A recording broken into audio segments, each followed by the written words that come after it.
Salut à tous, on se retrouve pour une nouvelle pièce en sucre, et cette fois-ci, on va partir dans la forêt sombre, à la rencontre d'un mage que l'on appelle Parlin Machin. On voit ça tout de suite. Je me fais un sucre vert. Je vais commencer par faire la base du corps, et sa base, ce sera sa tunique. Je souffle donc une grosse poire. C'est une tenue dans laquelle il est très à l'aise, fabriquée par un couturier d'une grande ville que je vous ferai visiter un jour, promis.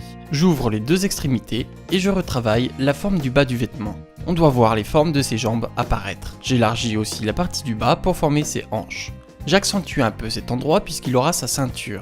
J'ai voulu m'entraîner à travailler le tissu, ses plis, ses formes, essayer de faire quelque chose de réaliste. J'ai aussi formé l'endroit où passera la lanière du sac. Pour ses pieds, je prends mon sucre marron, je lui fais les semelles d'un genre de claquette, il n'aime pas être serré dans quoi que ce soit.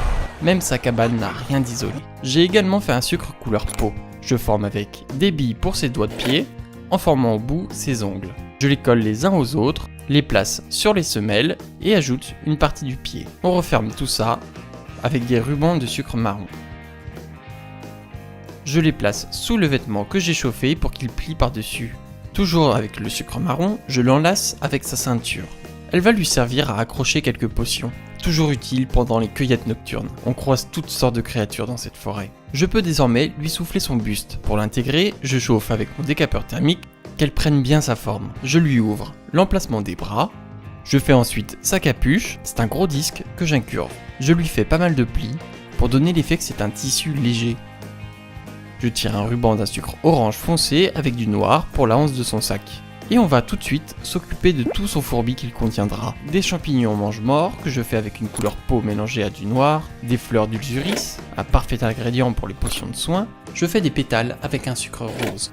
Des tourbillons sacrés, un puissant antioxydant pour la conservation des élixirs ça. C'est un sucre rose très clair que j'entoure autour de mon pic. Des racines d'alénomole, une plante qu'on trouve dans le coin sombre et humide. Je fais ça avec un sucre beige foncé, des fils qui partent un peu dans tous les sens. Et pour finir, il aura aussi des bulles biliaires. Ça sert à rien, il trouve ça juste joli. Ce sont des paquets de petites billes en sucre bleu. Je fais quelques tiges avec un sucre vert anis, et avant d'assembler tout ça, je lui souffle son sac. C'est un vieux sac, fait avec un tissu de mauvaise qualité que je fais avec le sucre des paupières de l'anti. Je forme des plis pour bien montrer qu'il ne tient pas du tout, il n'a aucune armature. Je coupe ensuite la tête. J'affine et agrandis le dessus. Avec mon sucre orange foncé, je fais un ruban que je place à l'extrémité. C'est ce qui sert à fermer le sac, quand il ne déborde pas d'ingrédients, ce qui est plutôt rare. On termine désormais toute sa récolte. Les bulles biliaires, je chauffe une tige et les billes, et j'assemble le tout. Les fleurs d'ulzuris, j'assemble les pétales, et je range tout ce fourbi. J'essaie vraiment de donner un effet bordélique. Je mélange les couleurs, les formes. J'ajoute un bouton qui permet de fermer sa capuche, même si on ne la verra pas avec sa barbe. Il a recousu son vêtement avec du tissu violet. C'est dingue toutes les ronces qui poussent à côté des plantes les plus intéressantes à récolter. Je fais les coutures en piquant les contours du tissu, et j'ajoute quelques fils noirs. On va continuer d'agrémenter la pièce de quelques floritures. Des petits mécanismes très simples en fer, je prends mon sucre gris, je tire un fil et je fais un carré. C'est une sangle que je place sur la hanse du sac. Je fais également des anneaux, pratique pour attacher toutes sortes d'objets comme des outils ou des potions. Les potions, tiens. On va maintenant pouvoir les faire. J'utilise pour ça de l'isomalte. Sa transfluidité me sera très utile. Je souffle la base, une forme d'ampoule, et je coupe une partie. Elle contiendra une boisson qui permet de voir dans les nuits les plus sombres. Non, je plaisante.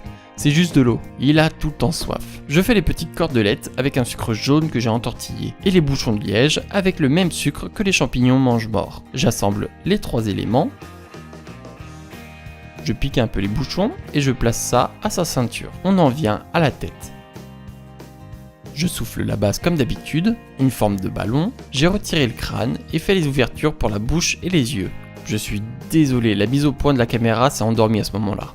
Mais de toute façon, je passe assez vite sur cette partie puisqu'on ne la verra quasiment pas avec la barbe. J'en ai juste profité pour faire des tests au niveau de la mâchoire. Je vais vous présenter ça dans une autre vidéo. J'ai changé quelques façons de faire. Une fois les cavités faites, je lui fais ses yeux. Des billes blanches et noires et des mini-disques bleus. Je place les bleus sur les blancs et place les noirs pour finir. Je trempe le tout dans l'isomalte. J'ai voulu placer les paupières tout de suite avant les yeux et c'est finalement bien plus pratique comme ça. Je les place donc. Il doit regarder légèrement en haut, dans la direction du champignon qu'il tiendra dans la main. Mince, je l'ai mal placé. Il a un léger strabisme.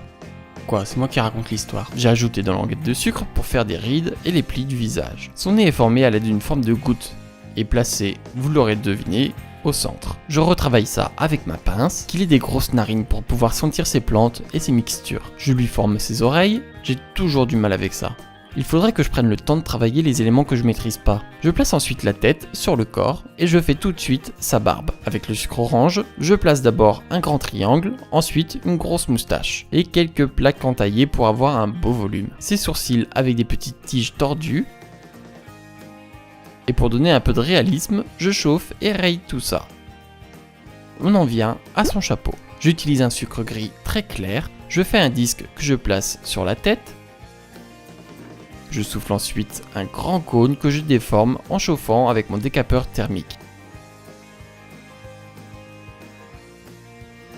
Je l'intègre bien au disque à l'aide de ma flamme. Il aura dans une main un bâton et dans l'autre un champignon. Après avoir fait son bâton en taillant une grosse tige orange, je fais ses doigts. Pour ceux de la main droite, je les place directement sur le bâton. Je fais le pouce un peu plus long pour bien avoir le volume.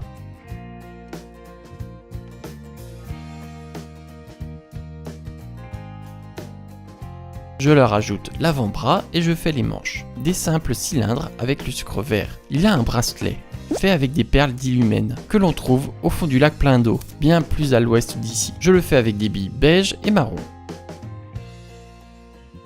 Je peux maintenant lui placer. On va terminer avec une petite séance d'aérographe.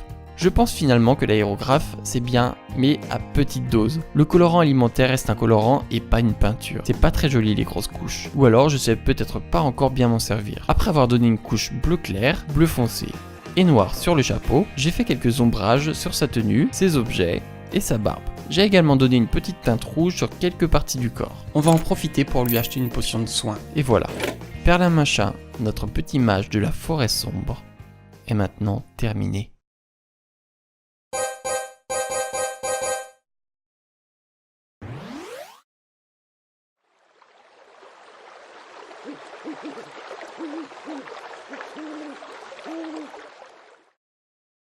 Voilà, j'espère que cette vidéo vous a plu. Comme d'habitude, laissez un petit pouce bleu si c'est le cas.